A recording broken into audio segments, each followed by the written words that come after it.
right. Well, before we get started, I want to introduce Susan Yen, one of our PPC leads. Susan, how you been? I'm good. It's nice to see you again. You as well. I feel like, we've done a couple webinars, a couple of podcasts together. So, I feel like I can almost anticipate your answers, but not really. Just a very novice version of what you dive into for us. But we're going to go ahead and get started. And, I've made this little fancy PowerPoint because, sometimes I understand, Susan, I can empathize that when you get asked a question, you might have 5 different thoughts in your head and you go down one of those thoughts and you forget what the question was. So now we're going to have them up on the screen. So like, as you get through them and you wonder, what was the original question? What was that second point I was trying to get to? You can always get back to it. So everyone, welcome for joining us. It is Set It, Forget It, Regret It. What's really happening inside your ad account. And there is nobody better than, again, Susan Yen, PPC team lead, named top 100 most influential PPC experts and speaking at some of the biggest conferences in PPC. So we have truly an actual expert to talk to us about these questions and topics. So Susan, thanks again for carving time out of your schedule. So let's set the stage. So I'm going to put these into phases. That way we can kind of go through sort of the set it, forget it, regret it, what's happening in the ad account, and from sort of top funnel through measurement and tracking, some Google updates, even from Google Marketing Live that I know you have some feedback from. So setting the stage first, what are the most common ways advertisers unknowingly fall into the set it and forget it trap? I mean, there's definitely a couple, and one of the most common is that they will, as soon as you get a new account or you inherit an account, there are automatic applies that Google already has integrated within the software itself. And if you don't go back in there and you choose which ones you want on and which ones you want off, then you kind of have this automated thing that just runs every single week or every single other week, but it's just there making adjustments to your account, whether that is upgrading your keywords from the match tab that you've selected to a broad match. For them, it's more of like, hey, let's expand your audience, but that doesn't, that's not really what happens. Or the other thing is that it changes your bids to something that you might not be ready for your company. So definitely the auto apply is a very dangerous, common mistake that people make and they are unaware of. So that's a pretty big one that that people don't really catch. And so, when we think about auto apply, when we think about setting an account, when we think about set it and forget it, how long can an ad account go unmanaged before things really start to go sideways?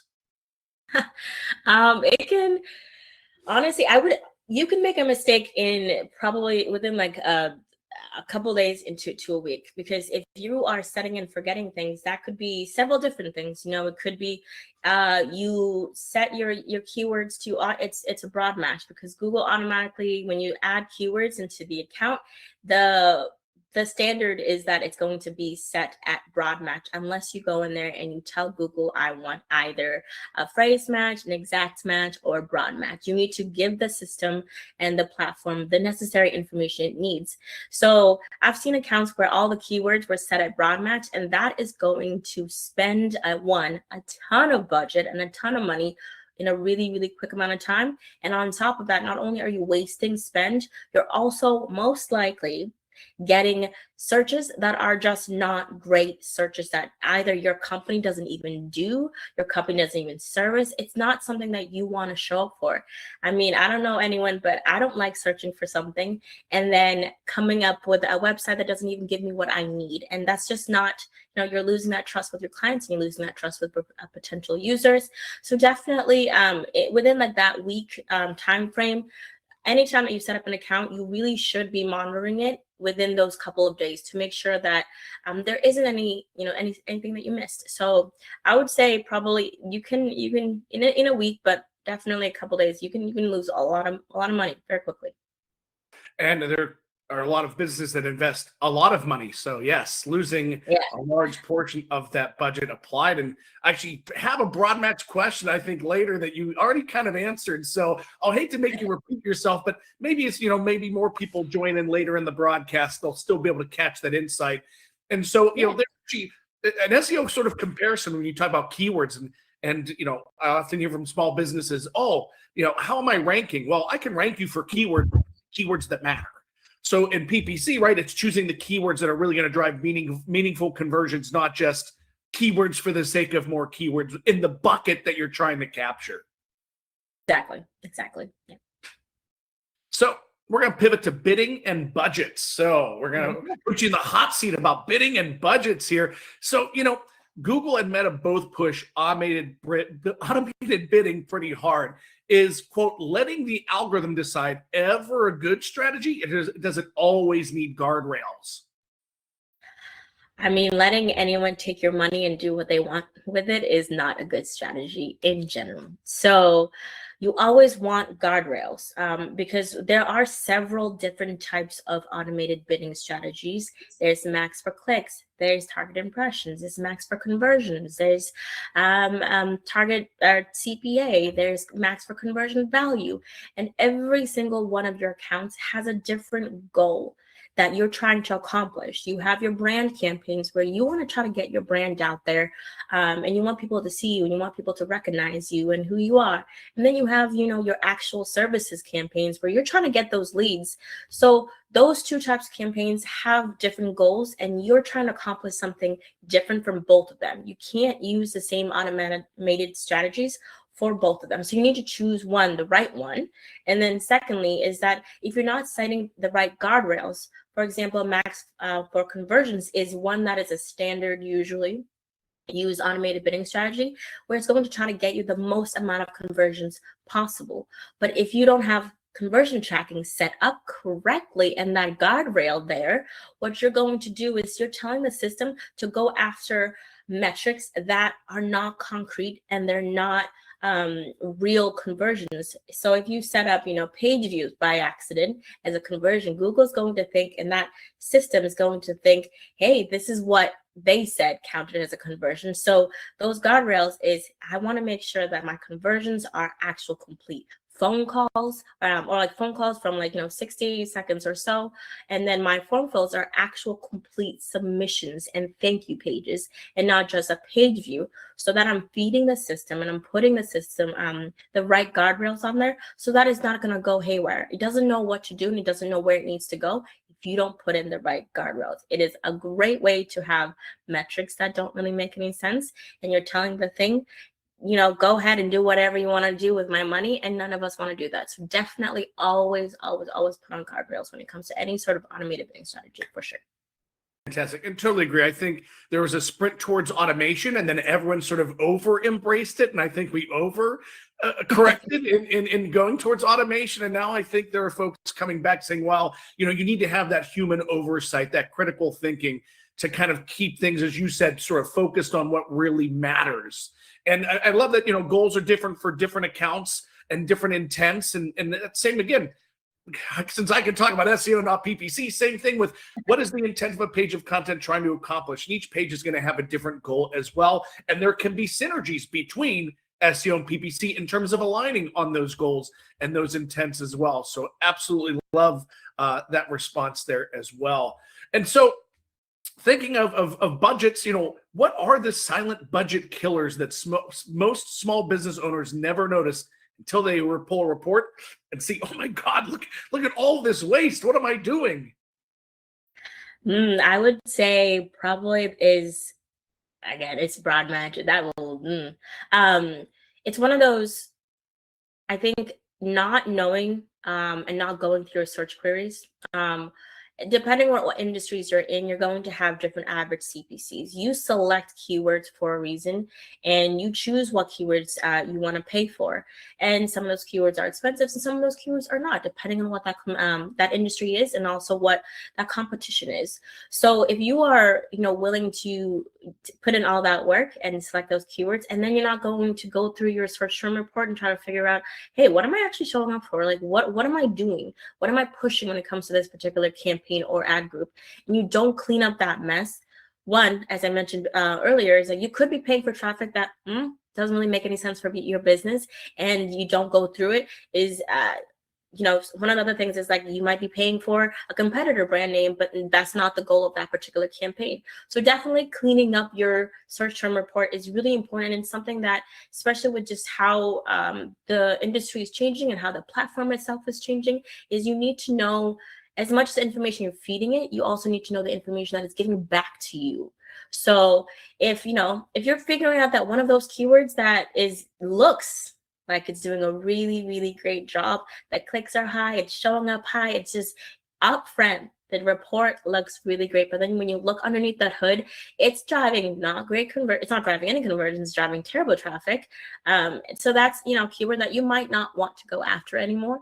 Or there are also just keywords that are too expensive that it doesn't make any sense to have in the account, and it also, again, might also be bringing in keywords or search terms that are just not great. People are changing the way that they search every day, and the platform itself is also adjusting. So definitely make sure that you're going through what the system is giving back to you and what it's spitting back out to you, so that you can make those adjustments accordingly. And if you don't look through them, then what are you even showing up for, and how are you even showing up? You won't know until you go through that.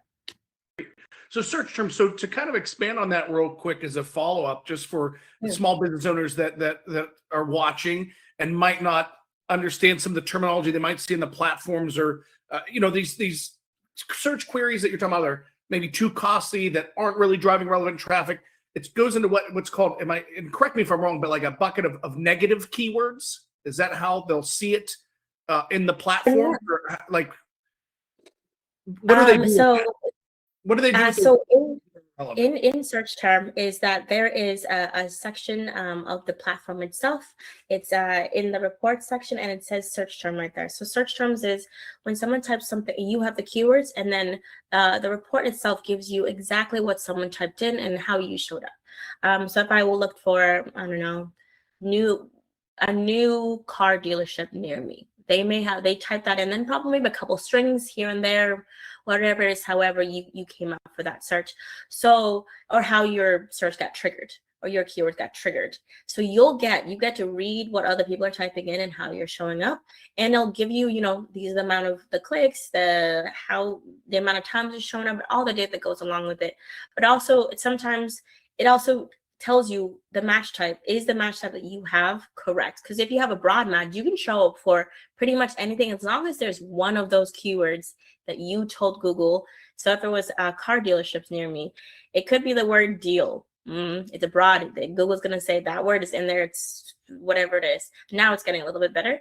But sometimes, you might search for something else, and the search is just not there quite yet. So you have to read how you're showing up. And the data is always, it's on the navigation far left side, usually. And it is just said search term. And then what that also does is, as Dane mentioned, is some of the keywords, some of the searches are good things that you don't have in the account, and you want to add them in as keywords. But also, if they are not really great, you can add them as negative keywords as well, which isolates and tells Google, hey, I don't want to show up for this thing because I don't sell it.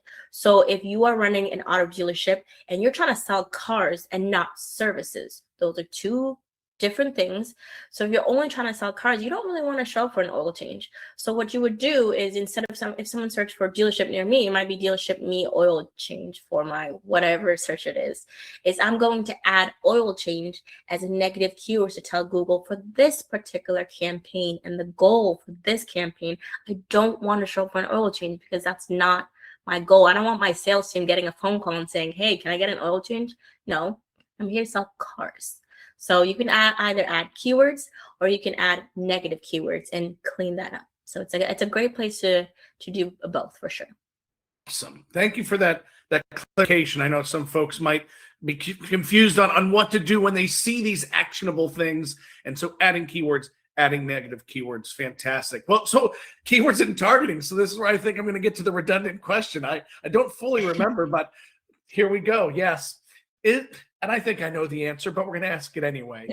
Is there anything that Broad Match is actually doing to most accounts that some folks might not realize?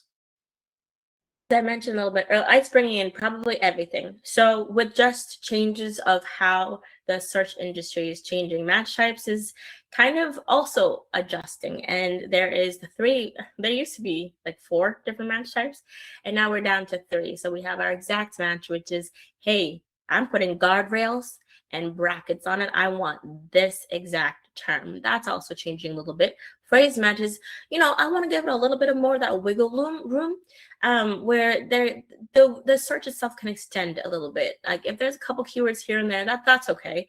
And then broad matches, I don't know, like pretty much everything. It might be they're intending to search for this, but it might come out as something else. So it doesn't really have as much guardrails as the other 2 match types do. So if you're not very careful, if you don't have any negative keywords set up, which is very important, if you're going to use I'm not saying you can't use it. I'm saying if you are going to use it, it's going to bring in everything and anything usually. If you don't put in negative keywords, it will bring in everything. So you have to be really careful about how you utilize any of these match types. And as I mentioned, the search industry is just changing. People are changing. The way that we utilize keywords is changing. And those match types are also just adjusting with, the introductions of AI and so forth. But definitely watch out when you add a new keyword in there. You're going to go to that search term report and you add a new keyword, change the match type, and don't make sure you're still not using broad match, because what you're going to do is continue just that stream of just not qualified keywords or the way that you want to show up. So it can bring in anything. So be careful and put your guardrails up. Okay, great.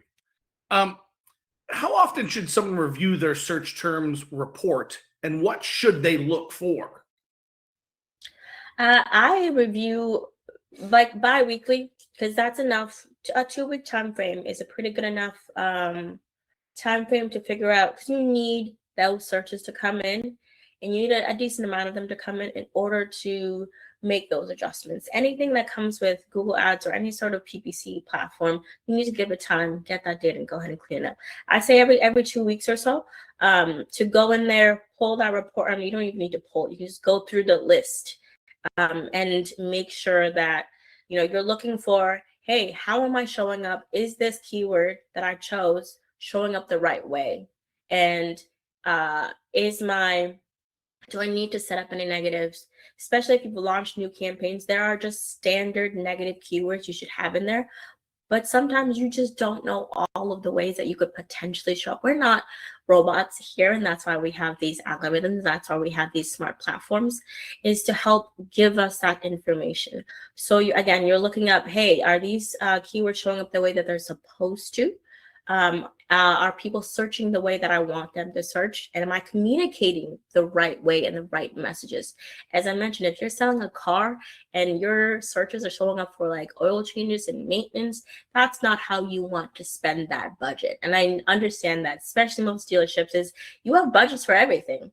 Hey, here's budgets for getting that car off the lot. Here's budgets for maintenance and whatever it is that we need to do on that side. And what you don't want to do is spending the money that you just invested in getting the cars off your lot over here. Or if there's like any other sort of cars that you don't sell, you don't have on the lot, it's a really important. If someone's looking for a Mercedes Benz or something and you sell Honda, you want to make sure that any search that's coming through that search term report makes sense for your business. And if it doesn't, you need to clean it up. And if it continues to happen, then we have a whole different type of issue, and you really need to go look into that. I think that search term report every 2 weeks is a good amount, but definitely once a month at least.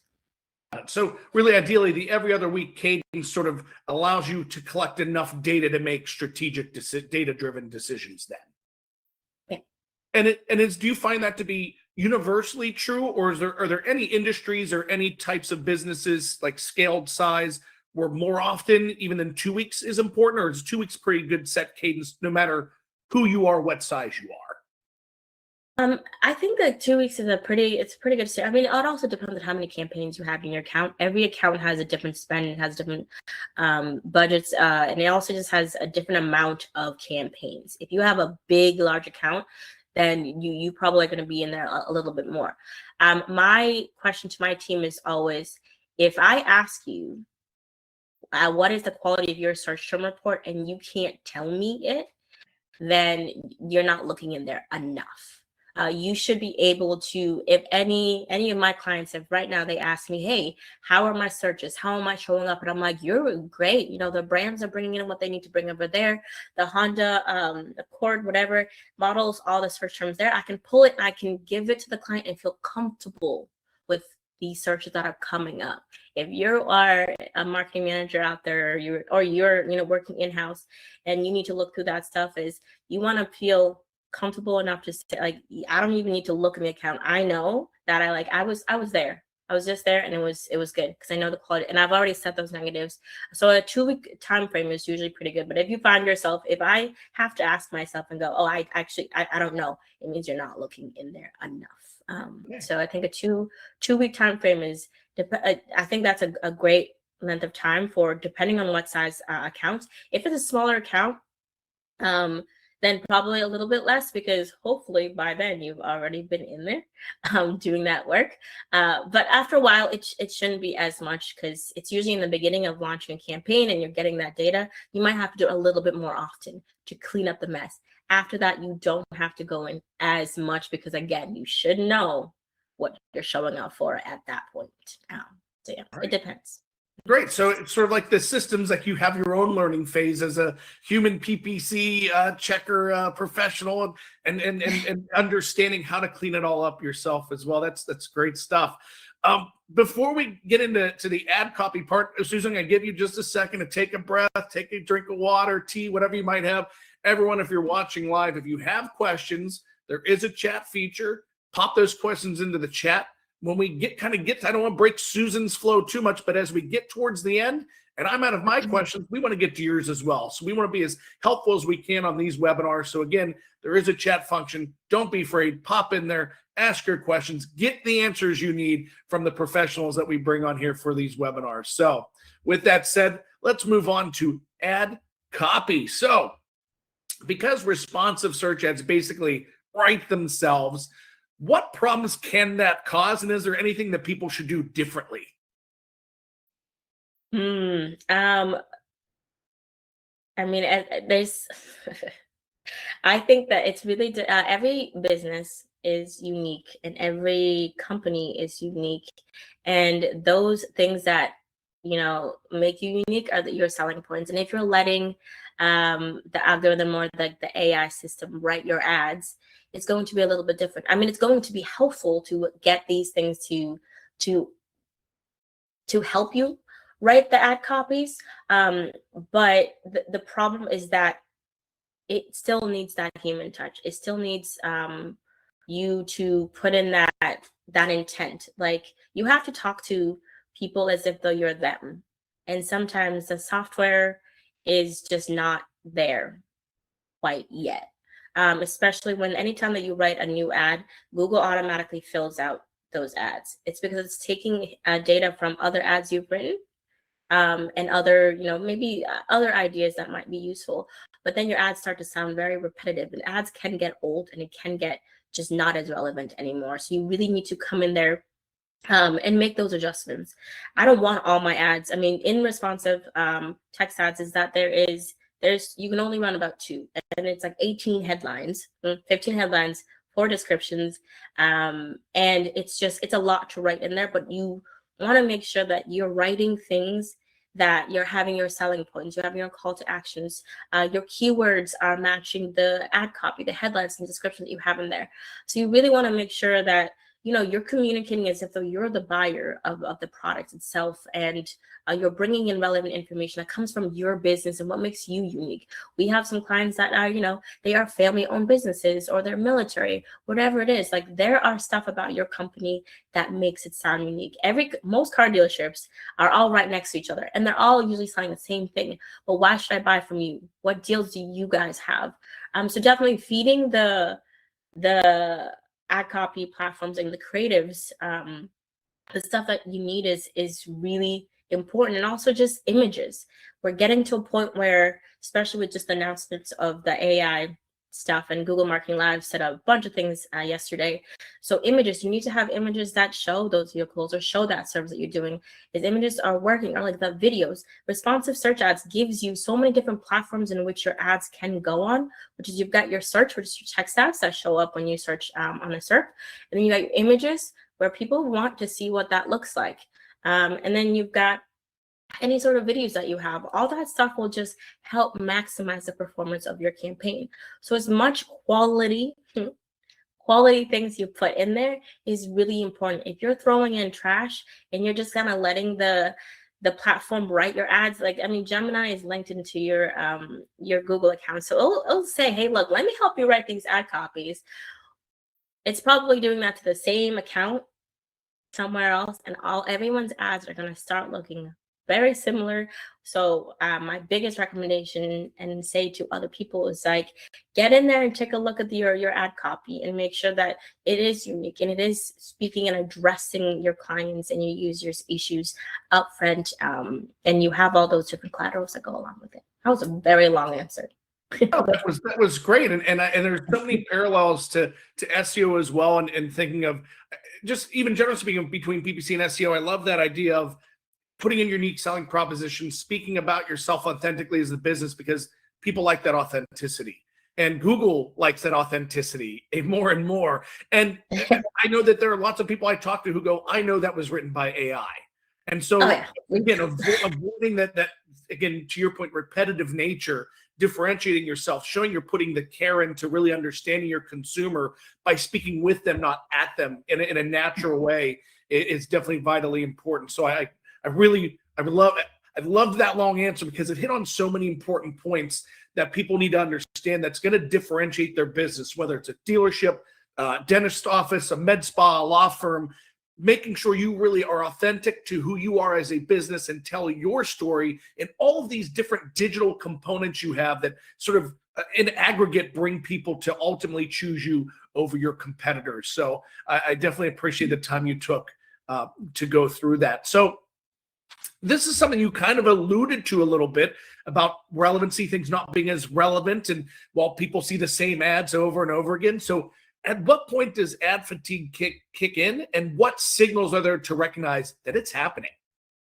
Oh, it's definitely happening. It's just, I mean, with the platforms and algorithms, they're getting faster. And also people are, again, I think I mentioned this several times, they're changing the way that they search for things, especially with like the AI platforms and whatnot. So now it's, if you're seeing your ads and you're looking, I always like to look at a month-over-month performance of ads. If your ad has been running for 2 to 3 months, or maybe even longer than that, is you can start to see your impressions are really high, but your clicks aren't high anymore.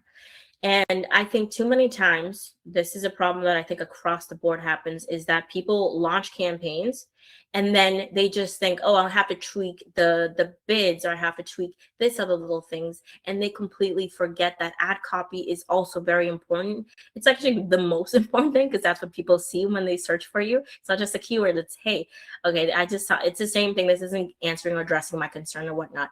So it's like, you definitely want to make sure that, and again, the ad copy that used to perform really well can all of a sudden month over month, like let's say, I don't know, several months ago you ran it and it was the best performing ad copy, and then you just left it alone, and now you have that same campaign, now that performance, it's still showing up. Google's still gonna, like, it's, hey, it's here, it works, it used to work or whatnot. Is that decline is there, where people are seeing it but they're not really clicking on it anymore. It's not doing what it needs to do. It's not being useful, and also it's not really converting. Is the language, and again, people change, people adjust. There's so many things going on all over the world. Is that you need to make sure to also understand that. Is if your ad copy isn't communicating based off of people, and you're not understanding them in that way, and you're not also adjusting your ad copy that way, then it's really hard for people to kind of meet you where you're at, or us to meet them where they're at. So you want to make sure that if you need to change it might just be the headlines. One of your headlines, so if your headlines are not working, go in there and adjust that. Your descriptions might also be adjusted. If there's any changes to your landing page and you're still running the same thing, is you want to make sure that whole entire journey from the keywords to your ad copy to that landing page is a smooth transition. So any sort of change that happens is you really want to make sure you're seeing and going, okay, the ad copy is great. It still might be really awesome, but there's a decline in performance. It's not performing at the level it used to be anymore.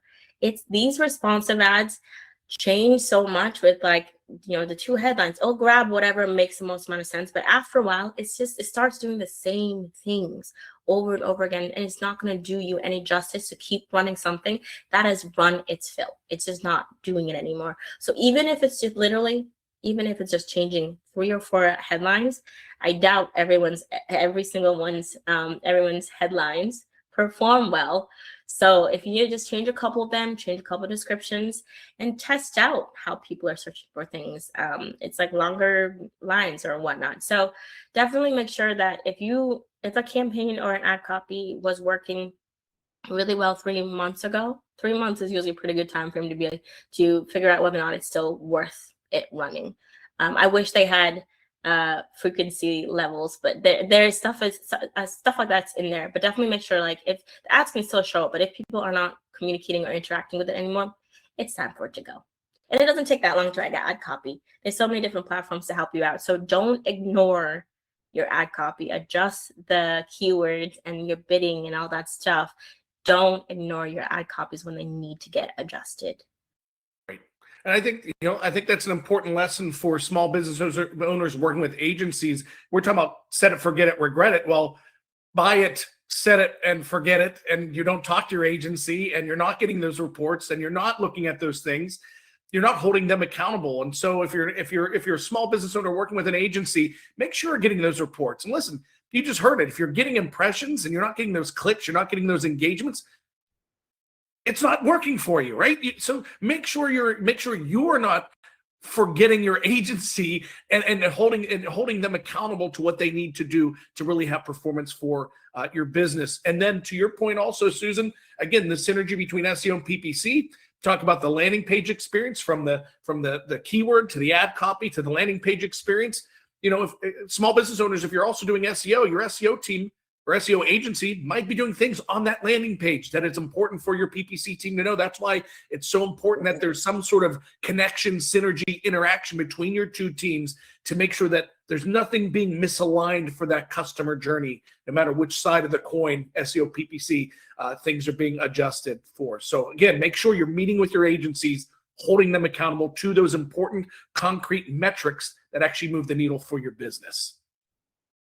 All right, tracking and measuring, and this is I personally hate talking about tracking and measuring because I'm terrible with Tag Manager and analytics. I can dig in, but man, this is definitely not my cup of tea. So I'm glad that you're going to be answering the questions and not me, Susan. So, how can you identify if there's a conversion tracking mistake or mistakes that impact the analysis of whether your optimizations are working? Yeah, I think one of the biggest catches is reporting. If you aren't doing reporting, and if you are doing reporting, a couple things is that if someone's telling you, oh, we had 400 plus leads last month, that's good, sounds great, it's upfront, that's amazing, but that's usually an indicator that something is wrong, only because it's like there are ways to either it's broken, it's counting way too many conversions or whatever it is we want to always make sure that we're going into it's under goals. If you're in Google Ads, it's under goals, and you can see the whole list of your conversions and what you've chosen and told Google, these are the stuff I want to count as conversions. Sometimes, especially if you have people working on your site, there are codes on your site that cannot be broken and shouldn't be broken. And if there's anything new and you're pulling that in and you're adding that, we want to make sure we're counting fully completed actions. If that's a phone call, if that's a form fill, we really want to make sure that that's great. And sometimes, again, Google likes to add some conversions in there as well. And if you're not keeping an eye on it, and all of a sudden you're telling, your your client or your agency is going, oh my gosh, this month was so great. We had an 400 increase in leads. I would always ask them what were the leads and where were they coming from? Because it could be maybe a purchase. It could be a new phone call that was added in there. And instead of there's like repeat phone calls that you can accidentally be counting, there are conversion events that could be counted multiple different times, or multiple different, instead of just counting one unique, you're counting it as just an event. So you don't want to be double counting anything, because that can also boost up those conversions and makes the report look amazing, but it's not. You could also be counting page views by accident. And that is a huge one that we always get whenever we get a new client and we take a look at their conversions. It's always, we just don't know. We just weren't getting, the agency kept telling us there was so many leads, but we're not seeing them. It's because they were counting them as page views, which is not what you want to spend your money on. Is, hey, someone clicked on your ad copy and then went on your website and like looked around. That didn't get you any business, and we don't need that metric in there. And then, of course, again, you don't want to be counting anything more than once. You want those, especially when it comes to lead formations info. So you want to count. Sometimes someone will do an action multiple times, but that is still the same unique individual, and you want to count that person as one. If it's a phone call and it's the same person again, it's a one unique individual, and we want to make sure that we're getting that in there. So definitely, anytime that you see a number, trust your gut, honestly, when it comes to reporting. Is if you're seeing a number and it's not making much sense, that means you need to really, really be asking your agencies, can I get a breakdown of the conversion events? Because sometimes what they think you want to count as a conversion event is not necessarily what you want to be counting. So we want to be on the same page of, hey, these are the things I want to focus on versus these are the things we don't necessarily want to focus on either. So making sure you're not double counting. You're not counting page views. You're counting completed actions and thank you pages, and nothing, honestly, nothing more than that on there. Okay, great. I love it. Let's move on. So if someone's cost per conversion looks great, but their business isn't growing, what in the world could be going on?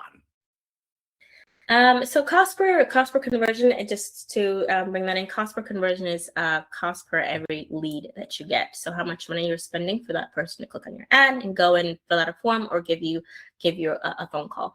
So sometimes your cost per conversion can go up or down depending on what the average cost for each word is. And some words are really really expensive. I've seen keywords go up to $800, and it might not, again, make sense for your business. And sometimes, you could be getting so also, because if you're don't have your conversion tracking set up correctly, your cost so let's say we told Google, hey, we want to go through like these we want to maximize for conversion, but you told it you have a page view as a conversion.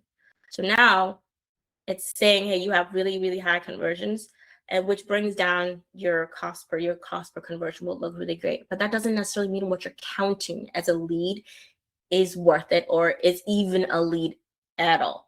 So again, that's kind of why I'm always like hounding on people. Please ask, what are we counting as a lead? Because if my CPA is really great, but Google was telling me that it was counting page views or whatever landing page situation was happening, that's not the right CPA. And sometimes, you will get a high CPA. That might mean, hey, I need to go back and try to figure out what is costing me so much money and not giving me the most amount of results. So you got to go through your keyword list and first definitely take a look at your tracking and try to figure out, is something here that I'm not, that's messed up? Am I counting something too extra? What is here that's broken? Fix that. And then definitely go into your keyword list and try to figure out what's costing you a lot of money and not driving those corrected leads. So it's always start with the foundation first and then work your way backwards when it comes to any sort of audit. So please always ask your agencies, what are we counting? Because you can always tell someone, oh, month over month, our CPA went down. That's really, really great. Okay, from where? So again, if they're saying, yeah, leads are great, and you're like, I'm not seeing it at all, it's probably because you're not even counting the right conversions. I'm always, I shouldn't say surprised, but it's always just eye-opening just that your paid ad account, there's so many cogs to it. And when one cog malfunctions, it breaks another cog. And then you got to figure out which was the root cog that really malfunctioned to infect the other one. And it's incredible. So many, that's why we're having this webinar today. We don't want to set it, forget it, because we will regret it, because if one thing breaks, it can break a bunch of other things. So wonderful.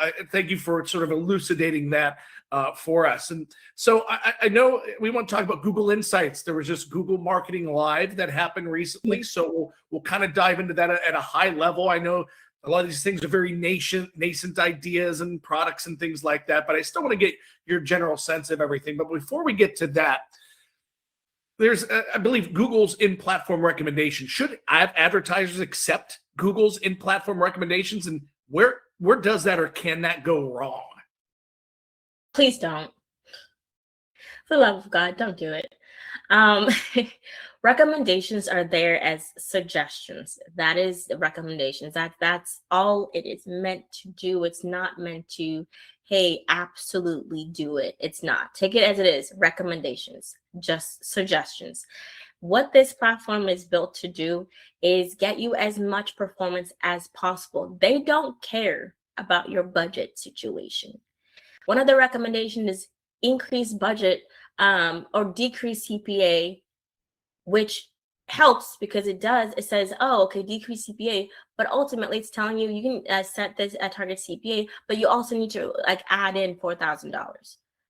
What if, I told my client told this, hey, you have $10,000 to spend this month, and I went into the recommendation tab and just automatically agreed to that suggestion, or added it in there. Now my campaign budget just went up by $4,000. So going into those recommendations is really, really, really important. There's also one that's like, oh, change your keyword match type. I could have had an exact match type, but what it's reading is, hey, this keyword isn't really doing what we think it's going to be doing. Let me go ahead and find you some more audience. And what it's going to do, it's going to change the keyword match type that you chose specifically, because you're like, I need this to be a very controlled, very guardrailed keyword and very guardrailed campaigns. And you go ahead and you automatically add that recommendation in there. Now you have an account or a group of keywords with broad match modifiers, and you're going through your search term report going, what just happened? I just cleaned up the keyword research report and now it's all messy again. It's because in the auto apply, you told Google, I'm okay with broad match. So there's so many different recommendations over there that some of them are good, but please do not blindly trust a platform that is built to literally spend your money. And they are so okay with doing that. No questions asked, because to them, they're trying to make our jobs easier. And it might seem like the easier thing to do, but easier doesn't necessarily mean better. It just means I just wasted a ton of money and I don't actually know what I implemented. And there are a long, long list of recommendations that, especially with small to medium-sized businesses, it's going to tear your budget apart, and you're going to try to figure out, wow, why does my report look kind of okay, but I'm over here consistently being asked to add thousands of dollars in an account where it's not driving the results I needed to have. It's not driving the right search queries that I needed because you just implemented the keyword. Why do I have to add more budget to this when I don't need to do that? So please don't do it. Just don't. If you want to save yourself from a heartache and a lot of work later on, you're going to implement it. And then I promise you, if you implement it all, you will have to go in there and clean up, and you will be very upset at yourself. So do yourself a favor and just take it as it is, recommendations. And that is all it is. That reminds me of my favorite movie quotes from Jurassic Park. Dr. Ian Malcolm said, we were so preoccupied with whether or not we could, we'd never stop to think we should. So Exactly. Slow down and think, should this recommendation be implemented? Not, can I implement this recommendation? Thank you for that feedback. Susan, what's the difference between smart automation working for you versus quietly working against you? Well, automations are great. I think in some ways they make our jobs a little bit easier because there are things that that we can't really predict. Like, the whole point of automations is to find people where they're at, what time it is, time of the day, whatever it is. It's really great for that. So if you set an automated bidding strategy, for example, for max for conversions, it's going to try to find that right person that is more likely to convert. I don't know who that is, but the automations, it works in my behalf to help me out with that. The problem is, if you're not really careful, you have to choose the right automations and give it the right information. Because if you set it like a max for clicks, is sometimes people will launch campaigns and set an automation of max for clicks, and all of a sudden they have tons of traffic and no real results. Same with recommendations, is those are automations. They're there to give you recommendations. They're not there to actually implement. Everything that we're doing, and Google and every platform is changing so much with all these new tools that are supposed to make our jobs easier, but it still needs that human touch. If we let automation go haywire, then we're not going to know what's going on. It's going to come back and feed us and give us information that we're like, what just happened? Because you let the thing go. I mean, like, you don't just let your toddler waddle around the house without having any safety. So what you want to do with your automations is make sure that you choose the right ones, you watch it, you monitor it, and you continue to adjust it as it needs. It learns as you make those adjustments. So please make sure that if you're going to choose automations, don't let it just go crazy. And again, it does make people's jobs easier. And I've seen accounts where you can tell that all they did was like set automations where they either have linked accounts where someone's controlling their budget in the back end. There's scripts that were written, and again, it's built for people that they said they're going to monitor your account, but they have something else in the background doing that work for you, and then you're trying to figure out why things don't work. So it can, if you don't choose the right automations, and if you don't control what's going on in there, you will lose ridiculously a lot of money and waste your time. So be very careful with how we utilize automation, especially with there's just a lot more coming in, and we need to make sure to control it where we can.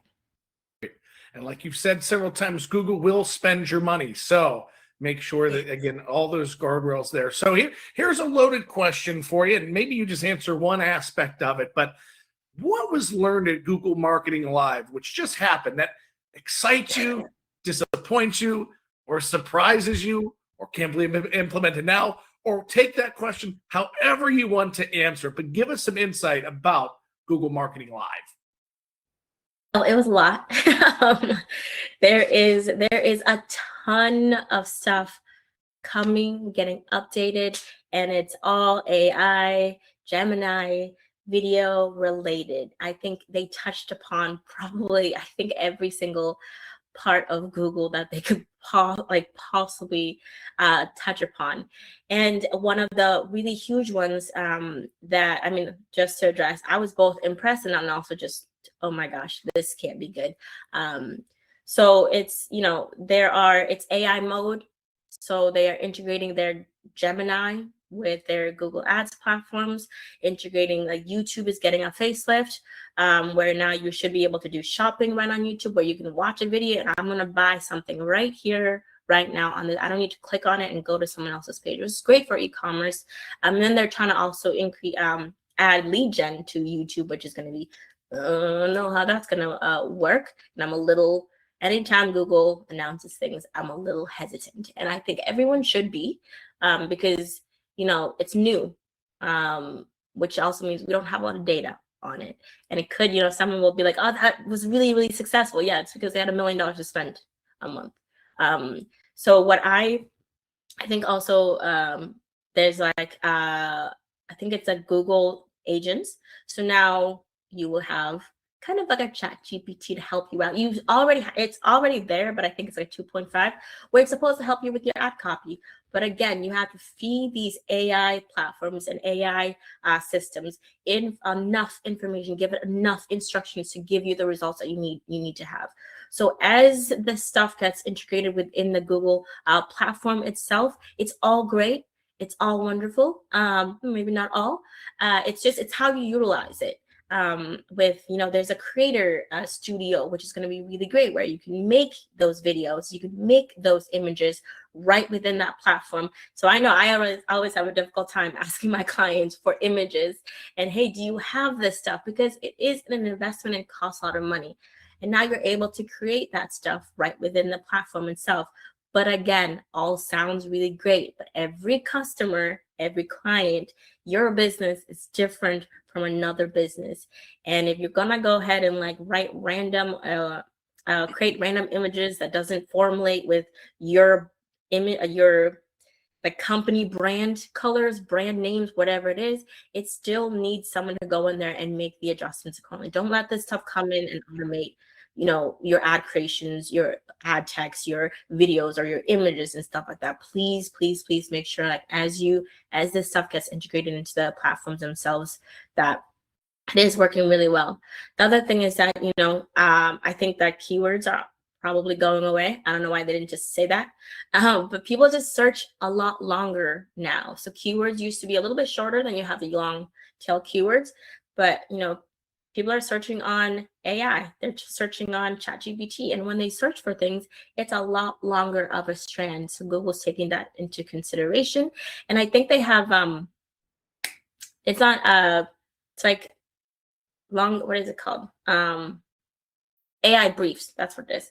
AI briefs are, when you search on Google, it's like a short, brief description of what it is that you're searching for. So I looked for car dealership near me or someone's name. It's going to give me a little bit of it literally says AI on it. It's a little bit of a brief there.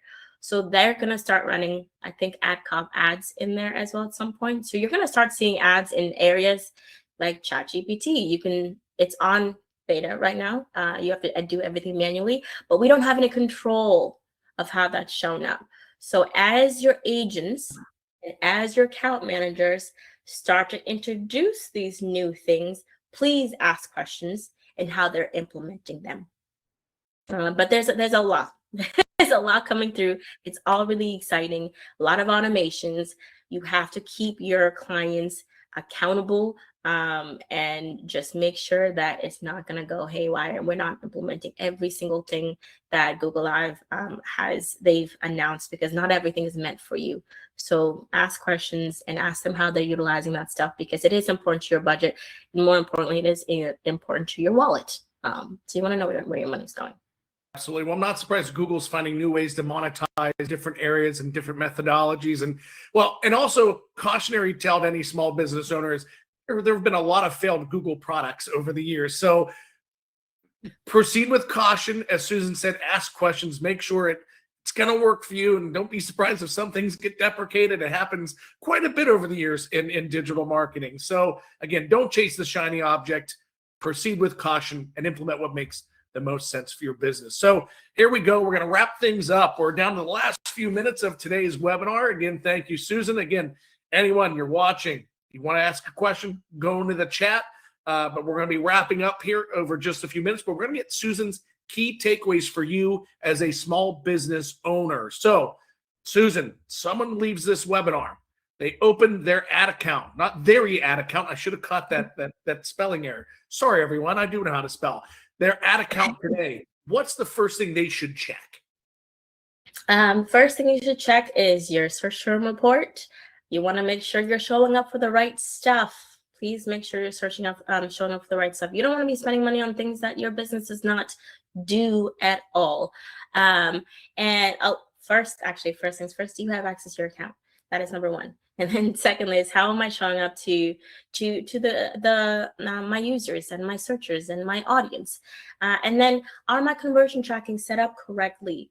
Or am I just letting it go, wild? Make sure you don't have any automated stuff that are just, there, and you haven't actually chosen any auto apply stuff. Make sure you're choosing the right ones and you're going in there, not letting auto apply go crazy. And then recommendations, that's lastly. Please just don't. Just take them as suggestions as they are. I know that sometimes your Google rep will reach out and want to talk to you about stuff, and they will try to get you to implement all of them. Take it all with a grain of salt, please, and go through that list. So search term report, your search term report, and then your conversion tracking and auto applies and the recommendations. Those are your list of things that you should definitely search term report is number one for sure. Number one. All right, great. What does realistic account maintenance routine look like? So in other words, how much time should someone be spending on this each week? It depends on the size of the account, but each week you should, again, it all depends on the size of the account and depends on how many campaigns you have. Sometimes it doesn't necessarily take all that long because you might have two campaigns, and sometimes you might have 50. That's going to take a little bit longer. But a couple of basic things that you should always be checking about on is always look at a month-over-month report. You can do a week-over-week.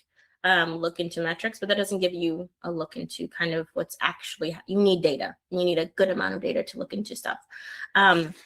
So if you're going to go into the account, is going through and making sure, hey, how is the top level, all of my accounts or campaigns doing? Where is there issues? Did my conversions go up? Did my spends go up? Is my traffic even okay? So the first thing I always do is, take a look at the high level, try to figure out where the problem is, the problem child is, and then go in there first. So I'm going to go through that search term report and try to figure out, am I still showing up for what I need to be showing up for? Great. Secondly, what's my ad copy situation going? Do I need to adjust anything over here? Do you need to add copy? Do I need to add site links, add extensions, anything that I need to add or update internally in there? And then, hey, how are my leads doing? Do I have any numbers that look weird that need to get adjusted? And go in there and make sure you're double checking. Please always make sure you're checking your conversion tracking. Sometimes things will break, and that happens. Because there's so many people that are either working on your website, working on writing whatever. You guys are working on stuff, so make sure that nothing breaks there and everything is right. So definitely, your path is go into the account and kind of work your way down the funnel and make sure you're always doing that on a monthly basis for sure. So in SEO terms, it's kind of the most hated answer of it depends. So it depends on your account size, structure, and that top level, and what problem child or children you find and diagnose things. So great. But as long as you're having those continual touch points throughout the month and making sure things are firing as they should be, set up as they should be, optimized as they should be. Susan, what's one thing you wish every small business owner knew before they ever spent their first dollar on a paid ad? Ooh, first count, never ever. I think the first thing is that paid search does work and it needs time. I think that there are expectations that everyone will go to a conference or something and hear, all the success that does come with Google Ads, which it does. There is absolute success in Google Ads for sure. But I think that sometimes that length of time in which they want that success and numbers is really, really quick. You can get quick success in Google, but we as marketing managers, we need that time to, one, create your stuff, create your platforms, get the ad copy, the keywords, create a very strong, solid foundation for us to run the campaigns, get the data that we need from it, and then make adjustments and optimizations. And that takes time. We need data in order to make accurate decisions. And we're not going to make you a promise that we can't keep. I think our team prides ourselves on being as realistic with what we can produce as much as we can. It can succeed, but we do need that time, and we need teamwork. It's a feedback, hey, here's your goal. We will do the work here to make sure that we are working towards that goal. So definitely make sure that you're talking to your agencies and you're talking to your account managers. But anytime, before you ever spend a dime on Google, is know that it can work. It does take time, and make sure that you're ready for that. And it is a very successful platform for several different reasons. But again, just if you're going to hear something out there, just make sure that you're communicating with your, it's going to take work. It's going to take a little bit of time. And I always say it's not spending, it's investing, and it's an Oh, yes. investment that you need to give that time to be able to get the data feedback, to be able to make those optimizations, to make things that much better. Susan, thank you so much. Everyone, if you've liked what you've heard, you can scan this QR code and set up a strategy call. If you want SearchLab to take a look at your paid ad account, or you've never had a paid account and you want to talk about it, you want to talk about strategy to build one, you're interested in executing on ads now, take a moment while I close out this webinar today to scan that QR code. Susan Yen, thank you so much for joining us and telling us why, if we said it and forget it, we're going to regret it, and for telling us what's really happening inside your ad account. Everyone, we're right at the top of the hour. I'll give you one more second as Susan and I wave goodbye before I end the webinar. And again, scan that QR code, get that strategy call, get the insights that you need. Thank you so much for joining us today, and we'll see you at the next SearchLab webinar. Thanks, guys.